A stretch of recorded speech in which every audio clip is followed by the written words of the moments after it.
Muito bem, pessoal, começando aqui então o nosso estudo de hoje, nós vamos para o nosso estudo de sexta-feira, Revista Espírita. Nós estamos estudando os artigos, agora do mês de setembro e já vamos entrar também no mês de outubro de 1858. Temos aqui vários casos para estudarmos, começando por um que já foi estudado há algum tempo e vale a pena a gente recapitular, porque foi daqui que Kardec tirou essa história e publicou lá no livro O Céu e o Inferno, quando ele traz nas entrevistas ali as diversas categorias de espíritos, ou de estados morais de espíritos após a desencarnação. E aí então esse caso foi então catalogado lá na seção de suicídios. Esse artigo então, nos problemas morais, é uma das seções da Revista Espírita em que Kardec apresenta uma situação e aí então temos oportunidade de analisá-la a partir da visão espírita. Então, problemas morais, suicídio por amor. Diz aqui então o texto. Havia 7 para 8 meses que Luiz G., oficial sapateiro, namorava uma jovem, Vitorine R., com a qual em breve deveria casar-se, já tendo mesmo corrido os proclamas do casamento. Neste pé, as coisas consideravam-se quase definitivamente ligados, e, como medida econômica, diariamente vinha o sapateiro almoçar e jantar em casa da noiva. Quarta-feira passada, ao jantar, sobreveio uma controvérsia a propósito de qualquer futilidade, e, obstinando-se os dois nas opiniões, foram as coisas a ponto de Luís abandonar a mesa, protestando não mais voltar. Apesar disso, no dia seguinte, muito embaraçado, veio pedir perdão. A noite é boa conselheira, como se sabe, mas a moça, prejulgando talvez pela cena da véspera o que poderia acontecer quando não mais houvesse tempo para remediar o mal, recusou-se à reconciliação. Nem protestos, nem lágrimas, nem desesperos puderam demovê-la. Muitos dias ainda se passaram, esperando que sua amada fosse mais razoável, até que resolveu fazer uma última tentativa. Chegando à casa da moça, bateu de modo a ser reconhecido, mas a porta permaneceu fechada. Recusaram abri-la. Novas súplicas do pedido, novos protestos não ecoaram no coração da sua pretendida. Adeus, pois, cruel, exclamou o pobre moço. Adeus para sempre. Trata de procurar um marido que te estime tanto como eu. Ao mesmo tempo, a moça ouvia um gemido abafado e logo após o baque como que de um corpo escorregando pela porta. Pelo silêncio que se seguiu, a moça julgou que Luís se assentara à soleira da porta e protestou a si mesma não sair enquanto ele ali se conservasse. Decorrido um quarto de hora é que um locatário, passando pela calçada e levando luz, gritou espantado e pediu socorro. Logo os vizinhos chegaram. Abrindo também a porta, a senhorita Vitorine soltou um grito de horror ao perceber o noivo estendido no chão, pálido e inanimado. Todos se apressaram em lhe prestar socorro. Cogitaram chamar o médico, mas logo perceberam que tudo seria inútil, visto como ele deixara de existir. O desgraçado moço enterrara uma faca na região do coração e o ferro ficara-lhe cravado na ferida. Esse fato, que encontramos no século de 7 de abril último, despertou-nos a ideia de dirigir a um espírito superior algumas perguntas sobre as suas consequências morais. Aqui estão, assim como as respostas que nos foram dadas pelo Espírito São Luís, na sessão da Sociedade no dia 10 de agosto de 1858. Bom dia, Márcia. Primeira questão, então. A moça causadora involuntária do suicídio tem responsabilidade? Sim, porque o não amava. Então, para prevenir a desgraça, deveria desposá-lo a despeito da repugnância que lhe causava? Ela procurava uma ocasião para descartar-se dele e assim fez em começo da ligação, o que viria a fazer mais tarde. Nesse caso, A sua responsabilidade decorre de haver alimentado sentimentos dos quais não participava e que deram em resultado o suicídio do moço? Sim, exatamente. Bom dia, Osmar. Então vemos aqui, até esse ponto, né, que a jovem, na verdade, a responsabilidade dela sobre o suicídio foi exatamente alimentar esse sentimento a ponto, né, como nós vimos aqui, de correr ali os proclamas do casamento, né, isso, a documentação em cartório, documentação na igreja, seja lá onde for, sendo que ela, desde o início, já não sentia não tinha o mesmo sentimento por ele. Então a responsabilidade dela foi, na verdade, protelar a decisão, não fazendo com que esse jovem alimentasse esse sentimento e chegasse nesse ponto, né? Kardec então insiste, mas então essa responsabilidade deve ser proporcional à falta, e não tão grande como se consciente e voluntariamente houvesse provocado o suicídio. É evidente. Coloca aqui então a resposta de São Luís. Então, e o que ele quis dizer aqui é que a responsabilidade dela é com relação à ilusão que ela criou para esse espírito e não pro suicídio propriamente dito.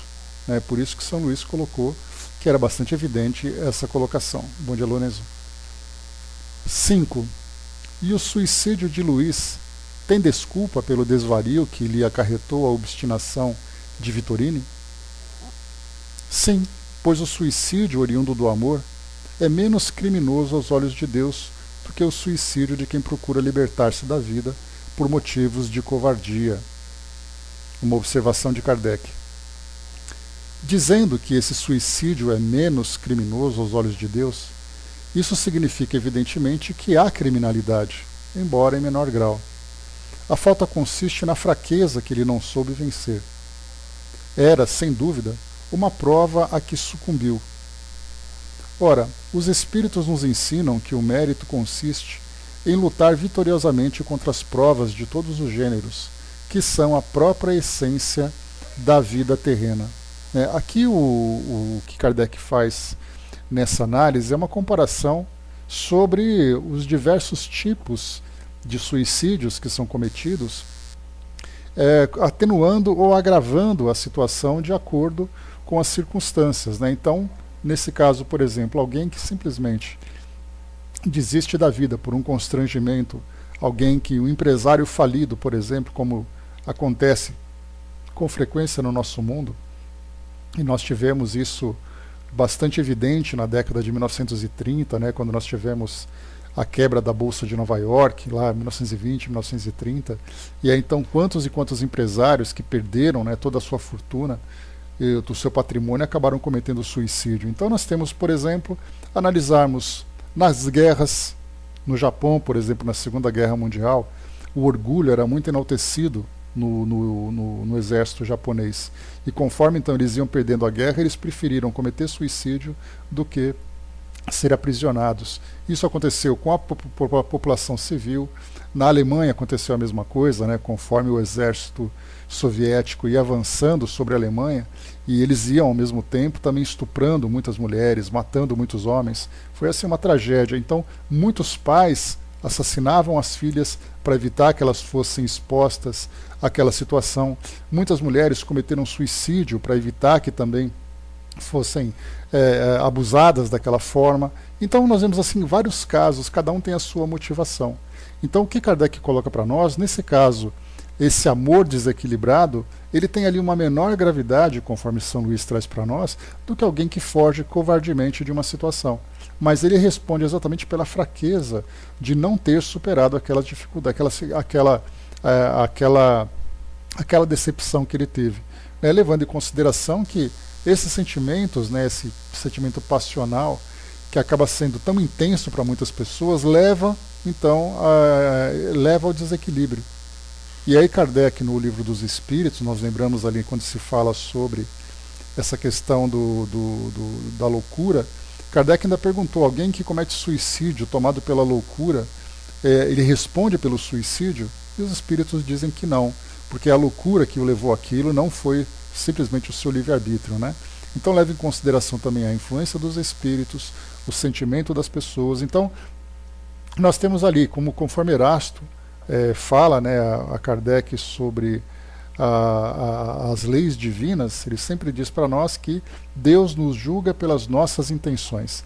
E nesse caso, então, essas intenções elas são muito profundas e muito subjetivas. Então, do nosso ponto de vista, o suicídio é o suicídio. Aos olhos da justiça divina, vai levar então em consideração a motivação que ele teve, se foi simplesmente uma covardia, se foi um desequilíbrio, enfim, vai ponderando ali todos os elementos, né, que devem ser considerados nesse ato. A Cindizinha colocou, era isso que eu ia perguntar, né? Existem atenuantes nesses casos, né? Digo das mulheres que tiraram a vida para evitar o abuso, dos pais que matavam para evitar o sofrimento das filhas. Sim, a gente, do nosso ponto de vista, dá para entender, Cindizinha, nessa parte do julgamento, né? Você tomado pelo desespero, aquele terror chegando sobre você, você simplesmente, é como se nós pegássemos, fazendo uma comparação um pouco pálida,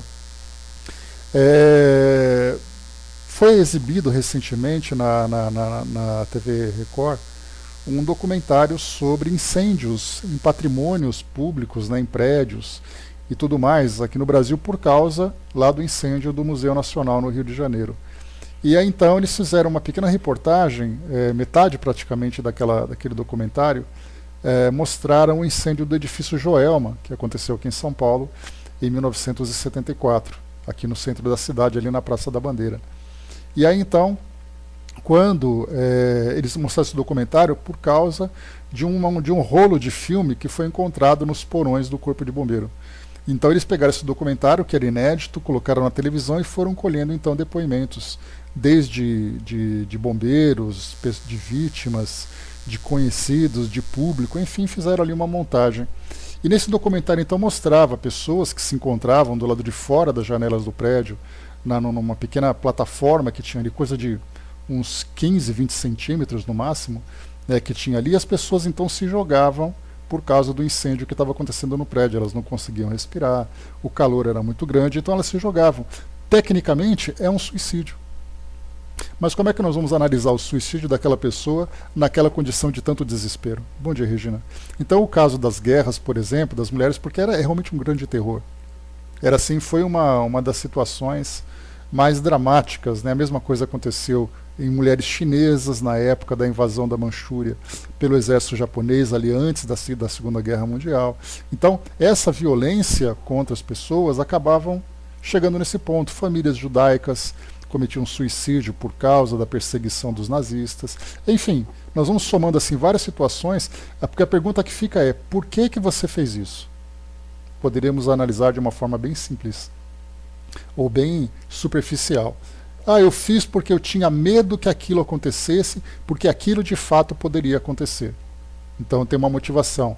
Por que você fez isso? Porque eu fiquei com vergonha, não queria ser julgado pelas pessoas, no caso, por exemplo, de um fracasso de empresa.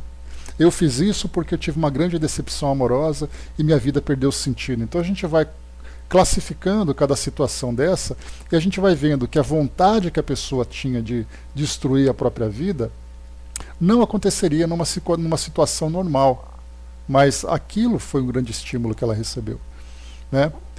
Sim, eu também, da mesma forma, Dudu, a gente vê, né, no caso era uma grande violência, né? Para quem acompanha documentários da Segunda Guerra Mundial, esse capítulo em especial, né, da invasão do exército soviético sobre a Alemanha, os soviéticos eram seres alucinados, então eles faziam aquilo para poder machucar, para poder constranger, não importa se era criança, não importa se era adolescente, se era uma idosa, eles simplesmente faziam para poder humilhar aquela sociedade. E os pais, obviamente, ficavam desesperados. Então, quer dizer, uma coisa não justifica a outra, mas a motivação era uma motivação que nós poderíamos colocar assim, que era aterrorizante, né? Então, no caso do sentimento de uma relação amorosa, bom dia, Jorge. Tchau, Jorge. Né? Então, no caso de uma relação amorosa em que traz uma grande decepção, há aquele desequilíbrio emocional. Também ali é um atenuante que a gente pode colocar. Nada justifica o suicídio, que ele ainda continua sendo considerado o maior crime que um espírito pode cometer contra as leis de Deus. né, destruir a própria vida. Mas aí então a gente considera exatamente esses atenuantes e os agravantes. Continuando aqui a nossa entrevista, vamos lá. Por isso que é interessante, né, a gente ver esse caso que Kardec coloca aqui no Problemas Morais. É realmente um problema moral, é um enigma que a gente tem que resolver, considerando todas essas situações, leis, condições do espírito, motivação, né? Então Kardec propõe esses debates com muita sabedoria para nós. O Arnaldo lembrou aqui, isso aconteceu muito nos Estados Unidos, Guerra da Secessão, ataques dos indígenas, a mesma coisa, né? Então, onde nós encontramos ali, né, uma sociedade que é dominante sobre a outra, pela força, trazendo valores desequilibrados, não tenhamos dúvida que isso ia acontecer. Dá para imaginar, por exemplo, aqui na região sudeste do Brasil, na época do descobrimento, quando nós tínhamos ali as entradas e bandeiras, né? Então, São Paulo se sustenta muito nesse orgulho, né, de ter sido fundada pelos bandeirantes. Mas os bandeirantes não eram homens nobres. Imagina eles, então, entrando numa tribo, encontrando aquelas mulheres seminuas, o que eles faziam com aquele povo todo, né? Principalmente caçando escravos indígenas. A gente pode imaginar o que aconteceu. A mesma coisa aconteceu na época da escravidão do Brasil, quantas negras, né, foram também estupradas pelos escravagistas e tudo mais. Enfim, encontramos ali então atenuantes e agravantes, é importante a gente considerar essa situação. E continua aqui o texto para nós. Agora Kardec dirigindo então a pergunta ao espírito Luiz, ao jovem que cometeu suicídio. Ao espírito Luiz G, evocado mais tarde, foram feitas as seguintes perguntas. Que julgais da ação que praticastes? Vitorine era uma ingrata, e eu fiz mal em suicidar-me por sua causa, pois ela não o merecia. Bom dia, Gilda. Então não vos amava? Não. A princípio iludia-se, mas a desavença que tivemos abriu-lhe os olhos, e ela até se deu por feliz achando um pretexto para se desembaraçar de mim. E o vosso amor por ela era sincero? Paixão somente, creia, pois se o amor fosse puro, eu me teria poupado de lhe causar um desgosto. Então olha que interessante o que ele fala, que se ele amasse realmente aquela pessoa, aquela jovem, ele não faria com que ela sofresse. Portanto, o suicídio seria um motivo de sofrimento para ela, e ele então a pouparia disso se fosse um amor verdadeiro. Mas, como os espíritos lembram a Kardec, lá na terceira parte, se eu não me engano, do Livro dos Espíritos, das Leis Morais, quando ele fala que a paixão, acho que é na última parte, né, na quarta parte, que fala sobre deixa eu lembrar aqui o nome do último capítulo, que fala sobre o futuro, né, felicidade e tudo mais. E ali então ele fala sobre paixão. E o Espírito diz assim que a paixão é como um cavalo desenfreado, né? Se ele não for domado, ele pode fazer muitos estragos. E assim acontece também com esses sentimentos que nós temos hoje. Aliás, quando nós estudamos o livro estudamos na mini jornada da família, que nós fizemos agora no mês de setembro, o tema era suicídio. E aí então nós estudamos, né, sobre essas motivações, principalmente que os jovens têm de cometer suicídio por causa de uma paixão escolar, por causa de jovens de 12, 13 anos de idade, acabam cometendo suicídio porque perderam a namorada, né, sendo com 13, 14 anos, sem qualquer possibilidade ou capacidade de fazer um julgamento racional dos seus próprios sentimentos, né, então acabavam chegando nesse extremo. Pedro, bom dia. Coloca a pergunta número 4, né? E se acaso ela adivinhasse a vossa intenção, persistiria na sua recusa? Não sei, penso mesmo que não, porque ela não é má, mas ainda assim não seria feliz. E melhor foi para ela que as coisas se passassem de tal forma. Batendo-lhe a porta, tinhais já a ideia de vos matar, caso se desse a recusa? Não. Em tal não pensava, porque também não contava com a sua obstinação. Foi somente à vista desta que perdi a razão. Parece que não deplorais o suicídio, senão pelo fato de Vitorine o não merecer. É realmente o vosso único pesar? Nesse momento, sim. Estou ainda perturbado, afigura-se-me ainda estar ainda à porta, conquanto também experimente outra sensação que não posso definir. Então aqui ele já traz um relato que é bastante frequente entre os espíritos, né, que é vivenciar a repetição daquele momento. Então muitos espíritos que cometem suicídio, como foi o caso, por exemplo, de um mendigo que Kardec apresenta para nós lá no livro Céu e Inferno, que se jogou do alto de um farol, né, aqueles faróis que ficam à beira-mar. Então ele se jogava, e o espírito dizia então que aquela queda se repetia, como se ela nunca tivesse fim. Então ele fica vivendo aquilo, né, desesperadamente, como se fosse aquele pesadelo contínuo que ele não consegue se libertar, enquanto ele não sai daquele estado de perturbação, que pode durar mais ou menos tempo, dependendo do espírito, né? Inclusive nós lembramos também que, eu lembro de um depoimento de uma jovem que cometeu suicídio, e na sua psicografia ela já estava muito bem adaptada, e ela fazia planos para uma nova reencarnação, se encontrava muito bem.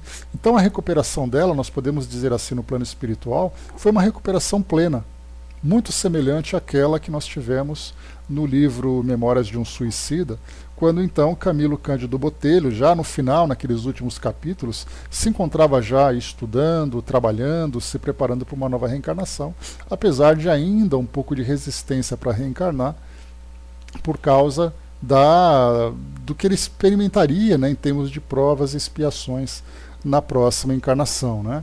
Então nós tivemos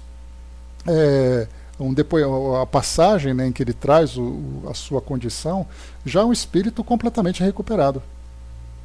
Assim como outros trabalhadores também lá do Hospital Maria de Nazaré, né, nós lembramos que ele comenta que enfermeiros e orientadores estavam ali também na condição de ex-suicidas.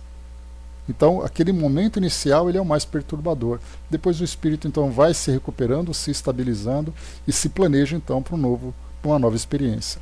A Eugênia lembrou aqui do livro, né, do Richard Simonetti, né? Richard Simonetti, que desencarnou recentemente. O Melhor é Viver, né? Então foi o último livro dele. Inclusive tem um CDzinho com alguns áudios bem interessantes que nós já ouvimos aqui, inclusive, no nosso estudo, né, na harmonização. Várias histórias sobre suicídio. O Arnaldo lembrou, mas se não me engano, Camilo estudou sobre reencarnação por mais de 30 anos, 12 horas por dia. Não foi fácil, né? A recuperação ela é possível, mas a gente sabe o quão árduo é esse trabalho de esclarecimento e principalmente lidar com os dramas de consciência que o espírito acaba guardando, né? Sem dúvida nenhuma. Então ele fala aqui sobre essa perturbação que ele sente, de se ver ainda à porta da casa da jovem, mas ele tem ali sensações que ele não pode definir, exatamente porque essa perturbação traz ali uma série de confusões que o espírito simplesmente não consegue definir. Até que depois, com o tempo, ele vai amadurecendo, se autoconhecendo, e ele consegue então chegar ali a uma conclusão. Chegareis a compreendê-la mais tarde? Sim, quando estiver livre desta perturbação. Fiz mal, deveria resignar-me. Fui fraco e sofro as consequências da minha fraqueza. A paixão cega o homem a ponto de praticar loucuras, e infelizmente ele só o compreende bastante tarde. Dizeis que tende um desgosto. Qual é? Fiz mal em abreviar a vida. Não deveria fazê-lo. Era preferível tudo suportar a morrer antes do tempo. Sou, portanto, infeliz. Sofro, e é sempre ela que me faz sofrer, a ingrata. Parece-me estar sempre à sua porta, mas não falemos nem pensemos mais nisso, que me incomoda muito. Adeus. Então aqui acaba então a entrevista de Kardec a esse jovem, né? Poderia também conhecer o lado daquela jovem, né? Mas ali ela estando encarnada, seguindo com a vida dela, não foi, né, o caso para nós então. Então, muito bem, pessoal, aqui fechamos esse item, passamos para o próximo. Virando aqui então a nossa página, observações sobre o desenho da casa de Mozart, né? Nós tivemos aqui no mês de, deixa eu pegar aqui o nosso índice, no mês de agosto, né, habitações do planeta Júpiter e também observações a propósito dos desenhos de Júpiter. Deixa eu só ver um pouquinho mais aqui. O que nós temos aqui anteriormente? Era só mesmo no mês de agosto. Estou vendo aqui no nosso índice. Isso. Deixa eu ver o que mais. É isso mesmo, só no mês de agosto então.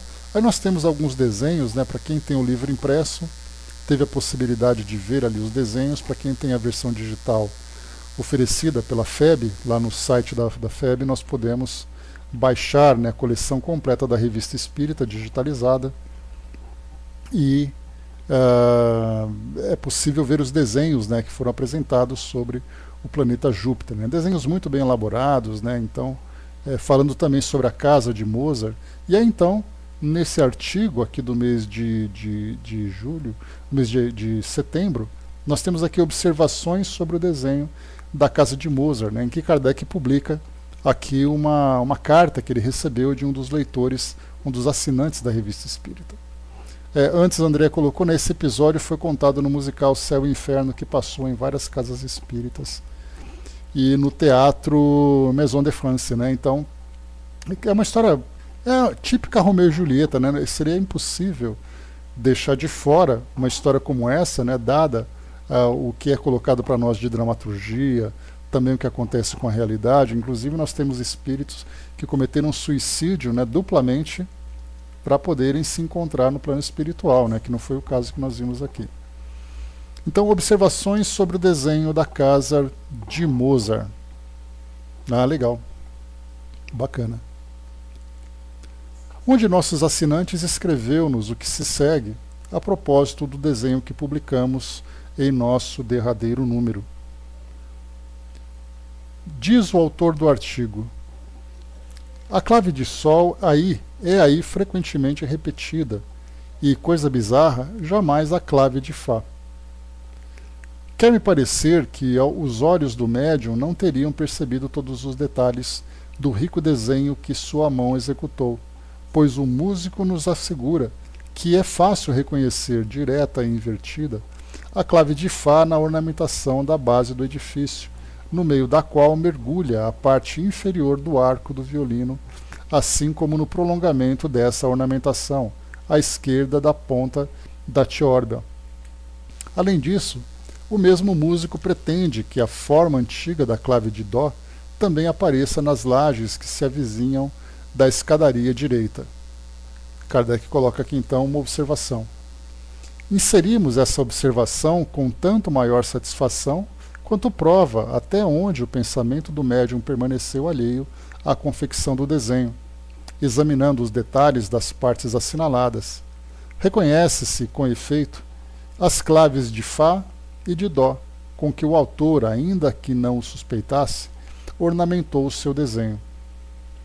Quando o vemos trabalhando, percebemos facilmente a ausência de qualquer concepção premeditada e de qualquer vontade própria. Arrastada por uma força estranha, sua mão imprime o lápis e alburiu o mais irregular movimento, contrário aos preceitos da arte mais elementar, deslizando sem cessar com incrível rapidez de uma extremidade à outra da prancha, sem interrupção, para retornar 100 vezes ao mesmo ponto. Todas as partes são assim começadas e ao mesmo tempo continuadas, sem que qualquer delas se complete até que se inicie a outra, resultando, à primeira vista, um conjunto incoerente, cujo objetivo só é compreendido quando tudo está terminado. Essa marcha singular não é peculiar ao Sr. Sardou. Vimos todos os médiuns desenhistas procedendo do mesmo modo. Conhecemos uma senhora, pintora de mérito e professora de desenho, que gozava dessa faculdade. Quando desenha como o médium opera, malgrado seu, contra todas as regras, através de um processo que lhe seria impossível seguir quando trabalha sob sua própria inspiração e em seu estado normal. Seus alunos, dizia, ririam bastante se lhes ensinasse a desenhar a maneira dos espíritos. Aqui depois assina Kardec, né? Então, inicialmente, né, nós tivemos ali o desenhista, o próprio desenhista, fazendo ali um relato dos desenhos, analisando ali cada detalhe. Só que ele tinha exatamente deixado escapar esses símbolos musicais, essa clave de Fá e também a clave de Dó, deixando somente a clave de Sol, que é aquela mais conhecida, né, das partituras que nós vemos. Então isso mostra que o médium ele desenhou automaticamente, e quando ele foi fazer uma análise, ele não percebeu esses detalhes. Isso mostra então esse fenômeno, a inconsciência do médium diante do trabalho e depois a análise, né, sem perceber ali algumas peculiaridades. Outro detalhe que foi colocado por Kardec aqui no final, e isso nós já presenciamos ao assistirmos, por exemplo, qualquer tipo de vídeo que mostre uma psicopictografia, que é o desenho mediúnico, né? Aquele desenho bastante convulsionado, vamos dizer assim, né? Porque o médium rabisca muito para cá, então ele começa aqui embaixo, de repente ele passa para cima, aí ele desce de novo. Então, se não virmos todo o trabalho pronto, nós não temos condições de avaliar o que exatamente ele quer fazer. Para quem já viu, por exemplo, Gasparetto desenhando, né, e outros médiums também, que são bastante conhecidos hoje na nossa atualidade, né? Então, exatamente dessa forma. O Gasparetto, principalmente, né, que ele lambuzava a mão de tinta, de repente fazia aquela borralheira toda e no final depois saía um belo desenho. Quando é feito com giz, também é a mesma coisa. Começa a fazer aqueles rabiscos. Muitas vezes um rabisco que está de um lado, de repente o espírito salta para o outro, volta para o meio, depois volta para onde ele começou, que é exatamente o que Kardec coloca aqui mais uma vez. Ó. Diz assim para nós: quando vemos trabalhando, percebemos facilmente a ausência de qualquer concepção premeditada e de qualquer vontade própria. Arrastada por uma força estranha, sua mão imprime ao lápis ou ao buril o mais irregular movimento, contrário aos preceitos da arte mais elementar, deslizando sem cessar com incrível rapidez de uma extremidade à outra da prancha, sem interrupção, para retornar 100 vezes ao mesmo ponto. Todas as partes são assim começadas e ao mesmo tempo continuadas, sem que qualquer delas se complete até que se inicie a outra, resultando à primeira vista um conjunto incoerente cujo objetivo só é compreendido quando tudo está terminado. Aí Kardec coloca aqui para a gente mais uma vez relendo. Conhecemos uma senhora pintora de mérito e professora de desenho que gozava dessa faculdade.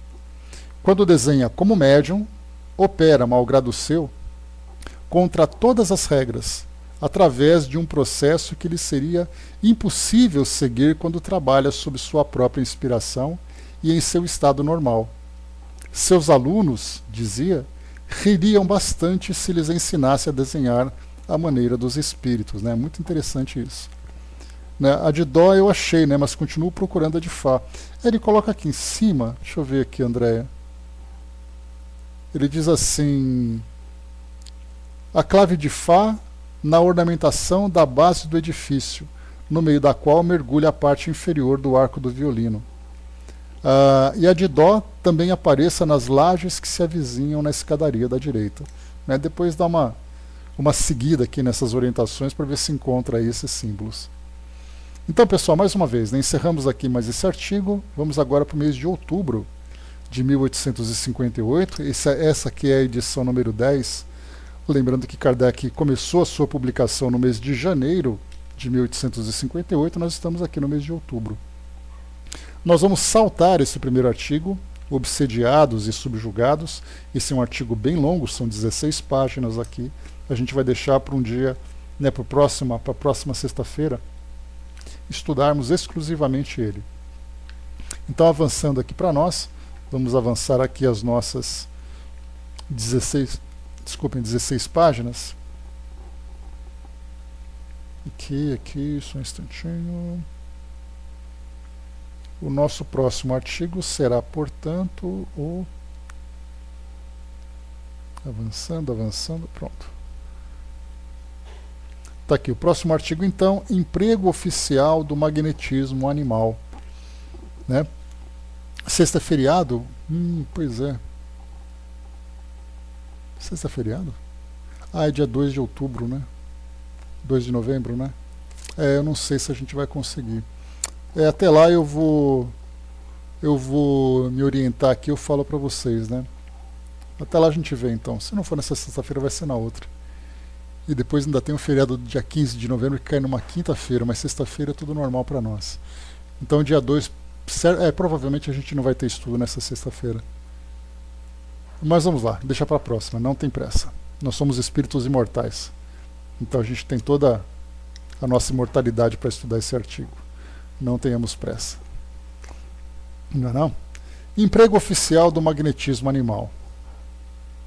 De Estocolmo escrevem ao Jornal de Debates a 10 de setembro de 1858. Então, um artigo aqui nesse Jornal dos Debates.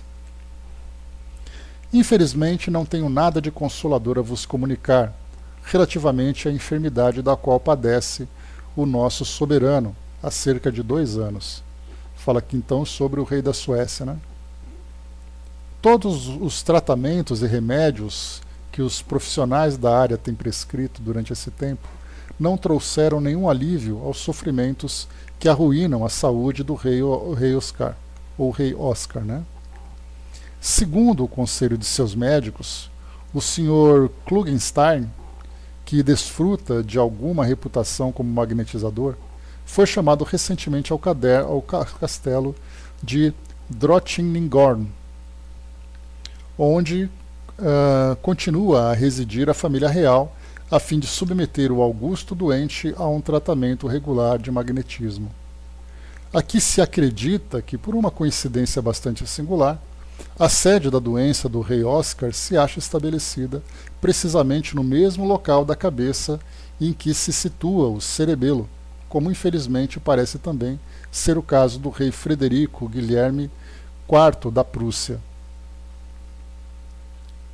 Aí Kardec coloca aqui, né? Perguntamos se há 25 anos teriam os médicos ousado prescrever publicamente semelhante recurso, mesmo a um simples particular, quanto mais e com mais forte razão, a uma cabeça coroada. Aqui então Kardec ele já apresenta esse artigo defendendo, né, o trabalho, a técnica de magnetismo animal, porque na sua época era ali uma técnica que vinha sendo estudada. A gente lembra que Kardec era um magnetizador, né, inclusive há muito tempo antes de começar os estudos espíritas. E aí então lá no século XVIII nós tivemos, né, o magnetismo já sendo estudado por Frank Anton Mesmer.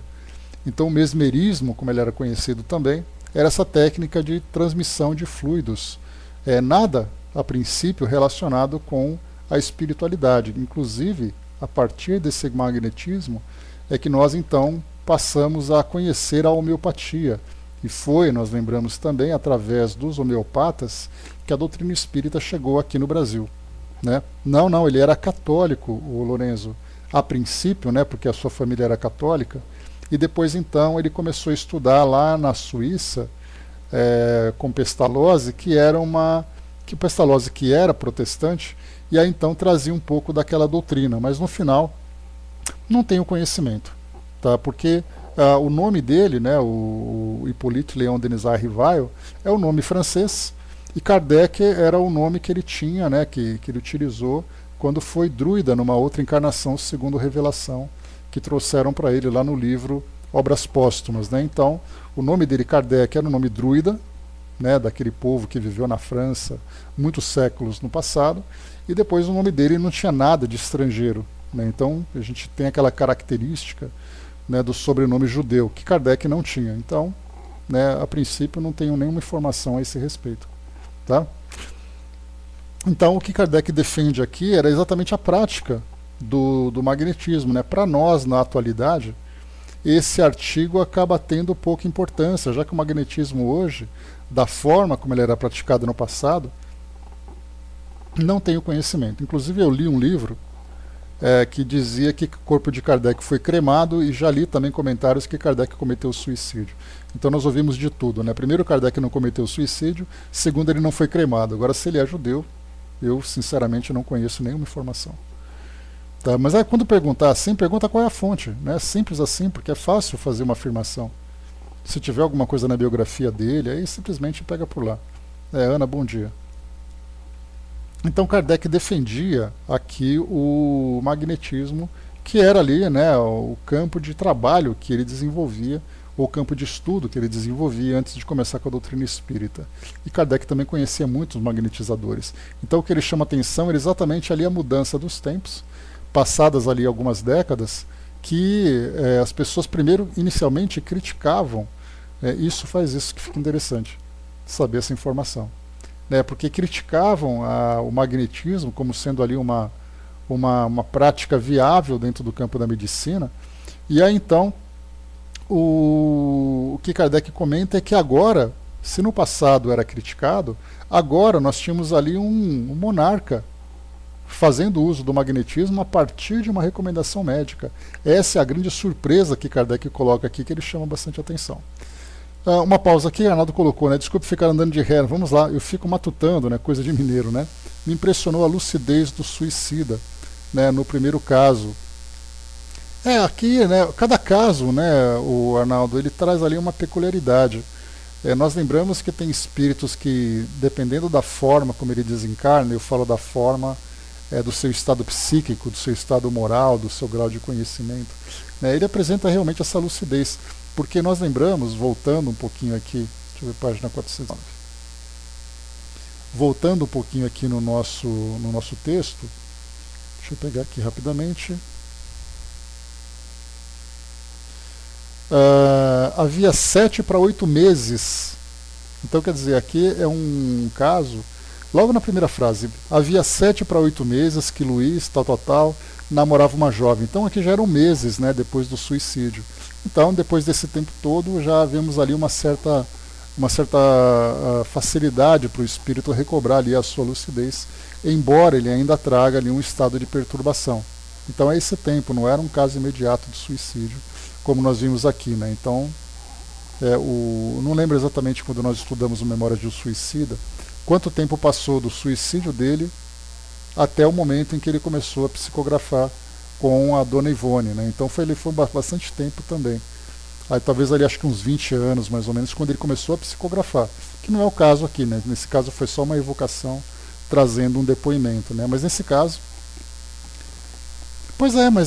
cada caso é um caso, né? Assim como nós temos que tem espíritos que estão ali durante séculos num estado de perturbação sem terem cometido suicídio, enquanto nós temos ali suicidas que rapidamente se recobram, né? Mas cada espírito apresenta ali uma característica muito específica de acordo com o seu estado, né? Até porque nós podemos entender que nesse caso aqui, esse jovem era um jovem bom, era um jovem que tinha ali uma vida moral saudável, né? Então, certamente ali ele recebeu muitos auxílios por merecimento, visto que, como nós colocamos aqui nessa resposta de São Luís, ele teve um atenuante de ter cometido o suicídio por esse desespero. E não aquele indivíduo que, no caso de André Luiz, por exemplo, que após a desencarnação ele tinha ali toda aquela vida social, né, um tanto quanto questionável, né, moralmente falando. Então, cada indivíduo responde de uma forma na desencarnação. Isso é importante a gente colocar, mostrando que dois espíritos que aparentemente têm a mesma condição moral, a mesma condição intelectual, respondem diferentemente após a desencarnação, porque nós temos ali crenças, medos, culpas, tudo isso acaba sendo levado em consideração. Mas o fato é, né, que ele conseguiu trazer para nós essa informação, esse depoimento já mais equilibrado depois desse prazo, né, quase ali, né, um pouco mais de 7 meses do seu ato. Beleza? Voltando aqui então, vamos lá. 419. Então, mais uma vez, Kardec coloca aqui então essa resposta, né? Nessa época, todas as faculdades científicas e todos os jornais não dispunham de sarcasmos suficientes para denegrir o magnetismo e seus partidários. As coisas mudaram bastante nesse curto espaço de tempo. Não somente já não se ri do magnetismo, mas ei-lo oficialmente reconhecido como agente terapêutico. Que lição para os que sorriem das ideias novas! Ela os fará compreender, finalmente, Quão imprudente é se inscreverem em falso contra as coisas que não compreendem. Temos uma porção de livros escritos contra o magnetismo por homens em evidência. Não teriam feito melhor em calar-se e esperar? Então, como hoje para o Espiritismo lhe opunham a opinião dos homens mais eminentes, mais esclarecidos e mais conscienciosos, nada lhes abalava o ceticismo. A seus olhos, o magnetismo era apenas charlatanismo, indigno das pessoas sérias. Que ação poderia ter um agente oculto, movido pelo pensamento e pela vontade, cuja análise química não pode ser feita? Apressamo-nos a dizer que os médicos suecos não são os únicos a reconsiderar essa ideia estreita, e por toda parte, na França como no estrangeiro, a opinião mudou completamente a esse respeito. E isso é tão verdadeiro que, quando se passa um fenômeno inexplicado, diz-se: é um efeito magnético. Encontra-se, pois, no magnetismo a razão de ser de uma porção de coisas antes atribuídas à imaginação, bastante cômoda para os que não sabem o que dizer. Então, apontar que o magnetismo é resposta para tudo, né? Então acabou virando uma moda naquela época. Até mesmo, né, a doutrina espírita depois ela foi combatida por muitos magnetizadores também, dizendo que aquilo era efeito magnético, do sonambulismo magnético, por exemplo, e não de uma faculdade mediúnica. O magnetismo haverá de curar o rei Oscar? Esta é uma outra questão. Sem dúvida já operou curas prodigiosas e inesperadas, mas tem seus limites, como tudo que existe na natureza. Aliás, é preciso levar em consideração o fato de que, em geral, não se recorre ao magnetismo senão in extremis e em desespero de causa, quando muitas vezes o mal já fez progressos irremediáveis ou foi agravado por uma medicação contraindicada.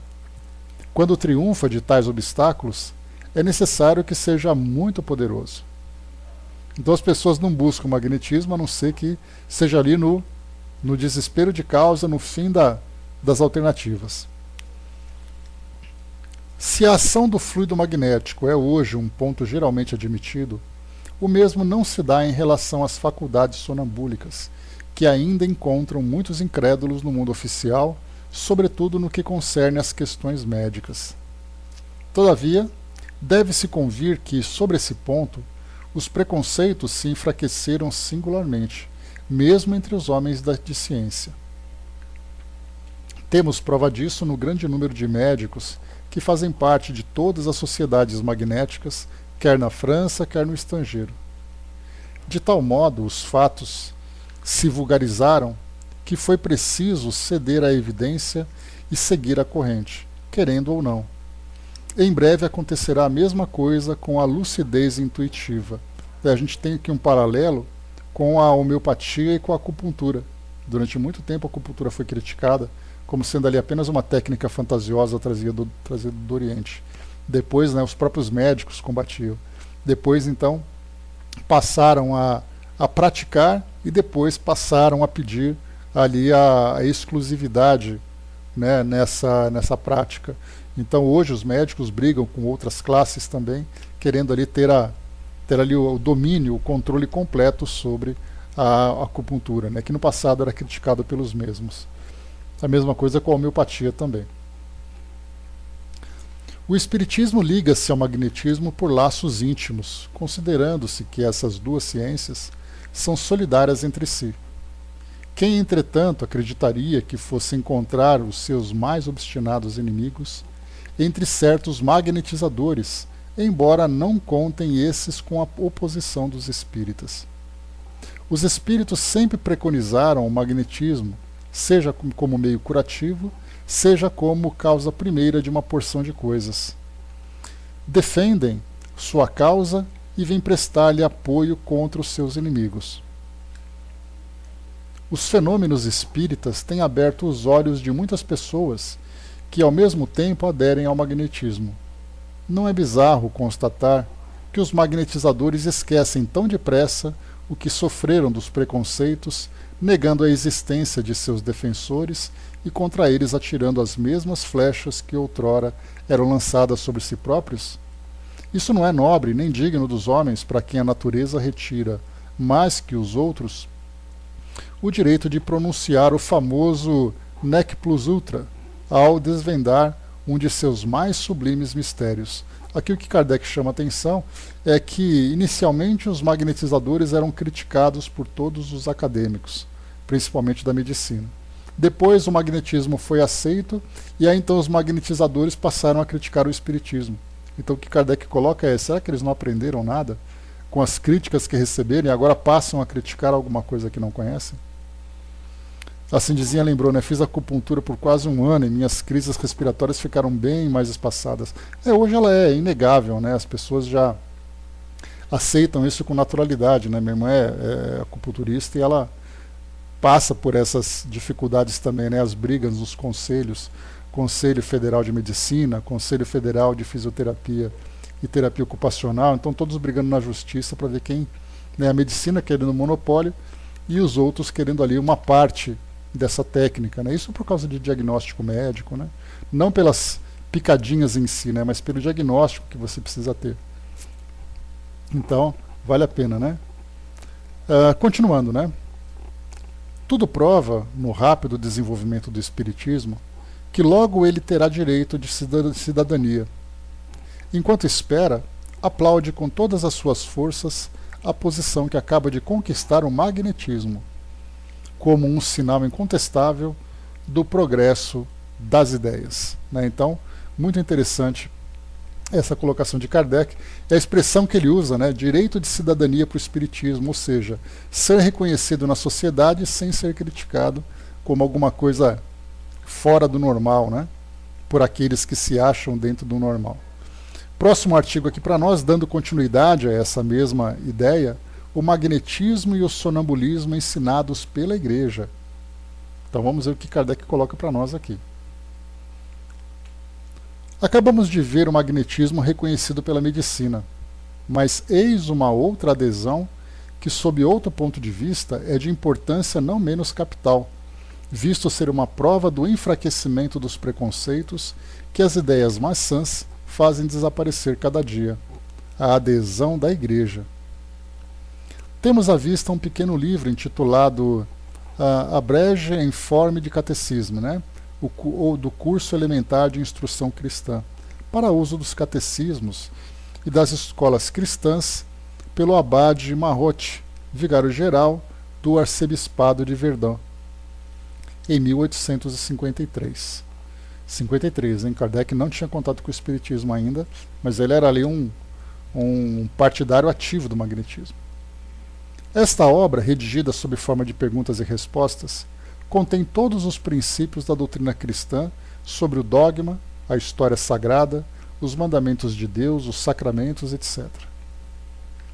Num de seus capítulos sobre o primeiro mandamento, onde são tratados os pecados que se opõem à religião, e após referir-se à superstição, à magia e aos sortilégios, lemos o seguinte: que é o magnetismo? Então olha que interessante, é um livro que tem ali uma base filosófica da Igreja Católica, e aí então tem essa pergunta lá: o que é o magnetismo? É uma influência recíproca que às vezes se opera entre indivíduos, sendo uma harmonia de relações, seja pela vontade ou pela imaginação, seja pela sensibilidade física, e cujos principais fenômenos são a sonolência, o sonambulismo e um estado convulsivo. Outra pergunta: quais são os efeitos do magnetismo? Disse que o magnetismo produz ordinariamente dois efeitos principais. Primeiro, um estado de sonambulismo, no qual o magnetizado, privado inteiramente do uso dos sentidos, vê, ouve, fala e responde a todas as perguntas que lhe são dirigidas. 2. Aí depois tem um destaque aqui em itálico: uma inteligência e um saber que só existem na crise. Conhece seu estado, os remédios convenientes às suas doenças, bem assim o fazem certas pessoas mesmo afastadas. Então, Kardec destacou exatamente porque esse ponto, que o indivíduo sob efeito do magnetismo, né, dos fluidos, entrando nesse estado sonambúlico, apresenta uma inteligência e um saber que só existem na crise. E a pergunta é, então, se o indivíduo tem aquela capacidade dentro daquele limite, como é que ele pode apresentar algo além daquele limite nesse estado? De onde veio esse conhecimento? Outra pergunta. Em consciência, é permitido magnetizar ou se deixar magnetizar? Primeiro, se para a operação magnética empregam-se meios, ou se por ela obtêm-se efeitos que supõem uma intervenção diabólica, trata-se de uma obra supersticiosa e jamais deve ser permitida. 2. Dá-se o mesmo quando as comunicações magnéticas ofendem a modéstia. 3. Ou terceiro, né? Supondo que se tenha o cuidado de afastar da prática do magnetismo todo abuso, todo perigo para a fé ou para os costumes, todo pacto com o demônio, é duvidoso que a ele seja permitido recorrer, como o fazem como um remédio natural e útil. Agora Kardec que traz as suas considerações. Lamentamos que o autor tenha posto esse corretivo final em contradição com o que precede. Realmente, porque não seria permitido o uso de uma coisa reconhecidamente salutar, quando se afastam todos os inconvenientes assinalados em seu ponto de vista. É verdade que ele não exprime uma proibição formal, mas uma simples dúvida sobre a permissão. Seja como for, isso não se encontra num livro erudito, dogmático, somente para o uso dos teólogos, mas um livro elementar para o uso dos catecismos, consequentemente destinado à instrução religiosa das massas.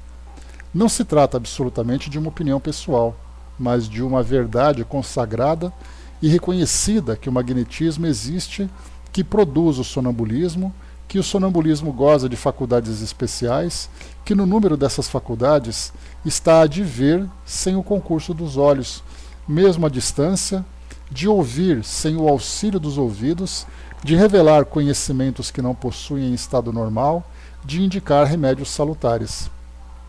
A qualidade do autor é aqui de grande peso. Não é um homem obscuro que fala, um simples padre a emitir a sua opinião. Trata-se de um vigário geral que ensina. Nova derrota e nova advertência para os que julgam com muita precipitação. Então, mais uma vez, Kardec também traz. Essa é uma circunstância muito relacionada com a época, né? Então, para nós aqui, ele não deixa de ser uma informação histórica, apenas a título de curiosidade, de aprendizado para nós, já que nos tempos que nós vivemos hoje, esse é um tema que não é abordado tanto no magnetismo, tanto na medicina como na igreja, e naquela época era uma terapia que era muito presente na sociedade, né, debatida, discutida, combatida, divulgada, enfim, né, utilizavam isso como recurso de complemento ao tratamento médico da época. Próximo item que a gente tem aqui, um pequeno artigo chamado O Mal e o Medo, nosso último artigo de hoje, para seguirmos aqui no nosso roteiro. Um problema fisiológico dirigido ao espírito São Luís na Sociedade Parisiense de Estudos Espíritas, na sessão do dia 14 de setembro de 1858. Lembrando mais uma vez que o espírito São Luís não apenas se declarou, como Kardec também já afirmou, era o mentor, né, era o diretor, o presidente espiritual da Sociedade Parisiense. O mal do medo. Lemos no Moniteur, né, no Monitor, do dia 26 de novembro de 1857. Entre aspas agora. Comunica-nos o fato seguinte, que vem confirmar as observações que já fizeram sobre a influência do medo. Ontem, o Dr. F. voltava para casa após ter visitado alguns clientes. Numa dessas excursões, haviam-lhe dado como amostra uma garrafa de excelente rum, vindo diretamente da Jamaica. A Jamaica, desde essa época, já fazia ali a sua fama, né? Na época dos piratas e tudo mais, né? No Caribe, naquela região toda. Então já fazia ali o seu mercado. O médico esqueceu no carro a preciosa garrafa. Lembrando-se, algumas horas mais tarde, saiu para reavê-la. Declarou ao chefe da estação que havia deixado em uma de suas carruagens uma garrafa de veneno muito violento e o exortou a prevenir os cocheiros para ficarem atentos e não fazerem uso daquele líquido mortal. Mal o doutor Tal aqui, entrara em seu apartamento, vieram preveni-lo a toda pressa de que 3 cocheiros da estação vizinha padeciam dores horríveis nas entranhas. Teve grande dificuldade para tranquilizá-los e persuadi-los de que haviam bebido excelente rum e que sua indelicadeza não poderia ter consequências mais graves do que uma severa suspensão infligida de imediato aos culpados. Então, só o fato dele ter dito que aquele rum era venenoso, a sugestão já fez o efeito sobre aqueles cocheiros. Então é nessa parte de sugestão que Kardec vai trabalhar aqui para nós, Lembrando aqui mais uma vez, o título desse artigo é o... Cadê aqui? O mal do medo, Primeiro, então, São Luís poderia dar-nos uma explicação fisiológica dessa transformação das propriedades de uma substância inofensiva? Sabemos, pela ação magnética, que essa transformação pode ocorrer no fato relatado acima, porém não houve emissão de fluido magnético, somente a imaginação agiu, e não a vontade. Resposta: vosso raciocínio é bastante justo no que diz respeito à imaginação. Mas os espíritos malévolos que induziram aqueles homens a cometerem esse ato inconvenientemente, fizeram passar no sangue, na matéria, um arrepio de medo, que bem poderias chamar de arrepio magnético, o qual distende os nervos e produz uma sensação de frieza em certas regiões do corpo. Como sabeis, qualquer frio na região abdominal pode provocar cólicas. É, pois, um meio de punição que adverte os espíritos que fizeram cometer o furto e, ao mesmo tempo, os leva a rir à custa daqueles a quem fizeram pecar. Mas, em todos os casos, a morte não aconteceria. Há somente uma lição para os culpados e divertimento para os espíritos levianos. Repetem a mesma coisa toda vez que a ocasião se lhes apresenta, chegando mesmo a procurá-la para a sua satisfação. Podemos evitar isso, falo para vós, elevando-nos a Deus através de pensamentos menos materiais do que os que ocupavam os espíritos daqueles homens. Os espíritos malévolos adoram rir. Acautelai-vos. Aquele que julga dizer uma coisa agradável às pessoas que o cercam e diverte uma sociedade com suas brincadeiras ou atitudes, por vezes se engana, o que frequentemente acontece quando pensa que tudo isso vem de si próprio. Os espíritos levianos que o rodeiam com ele se identificam e pouco a pouco o enganam a respeito de seus próprios pensamentos, o mesmo sucedendo com aquele que o ouvem. Nesse caso, pensais estar tratando com um homem de espírito, quando não passa de um ignorante. Descei em vós mesmos e julgai minhas palavras. Nem por isso os espíritos são inimigos da alegria. Às vezes também gostam de rir, para vos ser agradáveis, mas cada coisa tem seu tempo. Kardec traz aqui para nós uma observação, dizendo que não havia no fato relatado emissão de fluido magnético, talvez não nos tivéssemos expressado com exatidão. Aqui arriscamos uma mera suposição. Como dissemos, sabe-se que espécie de transformação das propriedades da matéria pode ser operada pela ação do fluido magnético, dirigido pelo pensamento. Ora, pelo pensamento do médico, que queria fazer acreditar na existência de um tóxico, provocando nos ladrões as angústias do envenenamento, não poderíamos admitir tivesse ocorrido, embora a distância, uma espécie de magnetização do líquido, o qual teria adquirido propriedades novas, cuja ação se encontraria corroborada pelo estado moral dos indivíduos, tomados mais impressionáveis pelo medo? Essa teoria não destruiria de São Luís sobre a intervenção dos espíritos levianos em semelhantes circunstâncias. Sabemos que os espíritos agem fisicamente por meios físicos. Podem, pois, com vistas a realizar certos desígnios, servir-se daqueles que eles mesmos provocam ou que nós próprios lhes oferecemos, sem disso nos darmos conta. Então, nesse artigo que nós vimos aqui, então, Kardec procura ali uma explicação para saber exatamente por que aqueles homens passaram mal depois de terem tomado aquele rum. Ele levanta a primeira possibilidade: se foi uma sugestão fruto da imaginação. São Luís apresenta ali a segunda teoria, dizendo que foi a ação magnética dos espíritos que acabaram alterando a sensibilidade orgânica daqueles indivíduos, principalmente na região abdominal, fazendo com que eles passassem mal depois de ingerir aquela bebida. E a terceira, Kardec também traz aqui a suposição dessa influência magnética por parte do médico, mesmo à distância. Ele não sabia onde estava a garrafa, não sabia quem estava ali ingerindo aquela bebida, mas a sua mentalização à distância poderia ter alterado as propriedades daquela bebida, provocando aquele efeito. Então nós temos ali 3 casos, 3 possibilidades.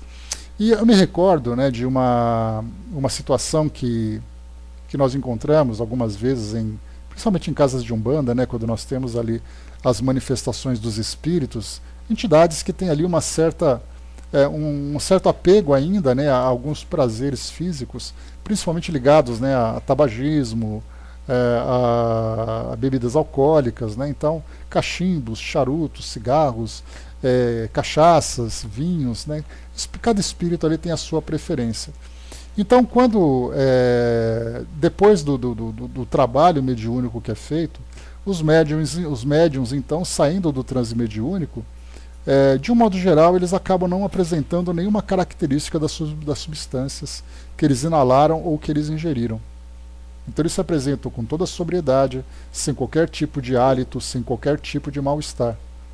Diante dessa situação, que é uma realidade que nós encontramos hoje, eu apresentei então a 3 grupos de médiuns essa situação, perguntando qual seria exatamente a causa desse fenômeno, por que os médiuns ficam protegidos mesmo ingerindo essas bebidas e inalando aquelas substâncias.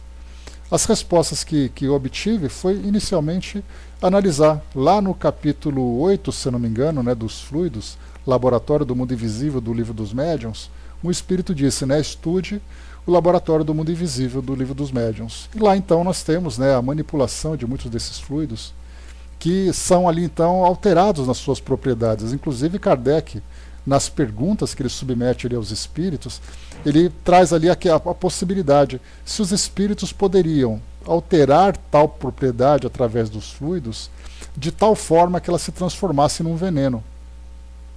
Os espíritos dizem que sim, seria possível, mas não seria permitido. Então, o que interessa para nós sim, é possível. Então, esse trabalho de manipulação de fluidos, como acontece, saindo um pouco agora dessa parte das práticas umbandistas e entrando naquilo que a própria doutrina, dentro da própria doutrina nós temos, que são os trabalhos de cura. Quando você coloca a água para ser ali magnetizada, e aí então ela altera nas suas propriedades, porque elas se tornam medicamentosas, e muitas pessoas também relatam o próprio sabor da água, que fica alterado também. Nós já chegamos até a tratar disso essa semana, que a pessoa toma então aquele pouco de água, sente aquele gosto de remédio, aquele gosto um pouco amargo, e era simplesmente uma garrafa de água. E aí fica aquela história da sugestão que eu comentei com vocês, que quando eu tomava aquelas águas que vinham para o tratamento que eu fazia, água que era magnetizada, água que era benta e tudo mais, eu tomava e já sentia aquele incômodo. Só o fato de saber que ela tinha sido submetida a esse tipo de crença ou esse tipo de prática. Na época era tudo duvidoso, mas eu sentia uma diferença na água. Então a pergunta fica, eu me induzi a esse tipo de ideia ou de fato a água tinha propriedades diferentes? Eu acreditava e acredito que era muito mais por sugestão, aquela coisa de preconceitos, Então, mas é possível fazer isso. Então, tanto nesse caso, das práticas religiosas que nós temos, no caso da Umbanda, por exemplo, há essa mudança nas substâncias, porque o médium, então, quando ele ingere ali, segundo as explicações, os espíritos então alteram as propriedades daquela substância. Por isso então no corpo do médium não fica nenhum tipo de resíduo. E eis aí, né, a resposta desse fenômeno, alterar essas possibilidades, né? Não é isso, Ana, ao contrário, né, na Umbanda, nesse caso, o médium, quando ele ingere essa bebida, ele não apresenta nenhum efeito dessa substância. Ou seja, a resposta é que os espíritos absorvem aquela propriedade e para esses médiuns não faz efeito nenhum. No caso das bebidas alcoólicas e dos charutos, dos cigarros que são utilizados nas práticas, né, de algumas das reuniões. Mas também a mesma coisa, no caso de um trabalho de cura, acontece a mesma coisa. Você toma aquela água como se fosse um remédio e certamente também tem um efeito magnético nesse caso. Então, o que nós estamos analisando é exatamente aqui nesse caso, nesse relato, a possibilidade daquela garrafa de rum sofrer algum efeito, alguma alteração para fazer mal àquelas pessoas. Se foi só uma sugestão ou se foi de fato uma alteração na sua propriedade magnética, na sua propriedade fluídica, né? A Andrea lembrou, né, toma uma garrafa de aguardente e nem cheiro tem depois, né? Impressionante. Então foi essa a resposta que os espíritos deram. Então os espíritos absorvem aquelas propriedades, né, do álcool e sobre o médium, no corpo do médium, não fica qualquer tipo de resíduo. É por isso então que ele não sofre nenhum efeito. Então, todas as respostas que eu recebi daquelas 3 consultas estavam exatamente sobre as propriedades magnéticas sobre os fluidos. Então, tanto no de remédios, no caso das alterações da água, né, como também das próprias bebidas, neutralizando, né, não, pelo contrário, né? Então, neutralizando o efeito daquelas bebidas, né? Então, tanto num caso como no outro, as alterações acontecem. E até mesmo, né, também como foi colocado lá no Laboratório do Mundo Invisível, no Livro dos Médiuns, falando sobre propriedades nutritivas que podem também alterar as propriedades, por exemplo, da água. O indivíduo toma aquela água e ela então tem propriedades nutritivas, não apenas curativas. Então, tudo isso agora, negativamente, que os espíritos colocam para nós, como foi o caso de São Luís, os próprios espíritos, nesse caso do rum, alteraram as propriedades daquela bebida magneticamente, provocando aquele mal-estar nos indivíduos, para fazer exatamente com que motivos de riso, como foi colocado aqui, né? É motivo para fazer graça, é muito interessante e tudo mais, mas mostra também o grau evolutivo desses espíritos. Então, meus amigos, fechamos por aqui esse nosso estudo de hoje. Vimos aqui alguns artigos interessantes, né? Só recapitulando, nós vimos aqui então problemas morais, suicídio por amor, as observações sobre o desenho da casa de Mozart, emprego oficial do magnetismo animal, nesse caso pela medicina, o magnetismo e o sonambulismo ensinados pela igreja, e agora o mal do medo, né? Então o título é muito sugestivo, porque trata exatamente isso. Depois que correu o boato de que aquela garrafa continha veneno, então o que Kardec sugeriu aqui foi exatamente o medo foi tão grande daqueles indivíduos que eles acabaram passando mal com ele. Depois vieram então as explicações em torno do magnetismo.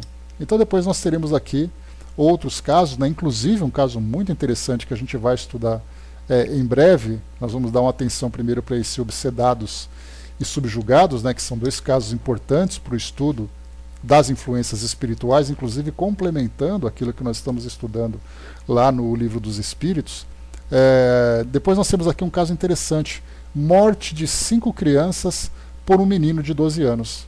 É um problema moral que Kardec apresenta aqui para o estudo, né? Como uma criança de 12 anos foi capaz de tamanha crueldade. E aí então Kardec vai receber ali orientações a respeito, né, do estado moral do indivíduo, do seu histórico, enfim, todas as circunstâncias que envolvem esse caso.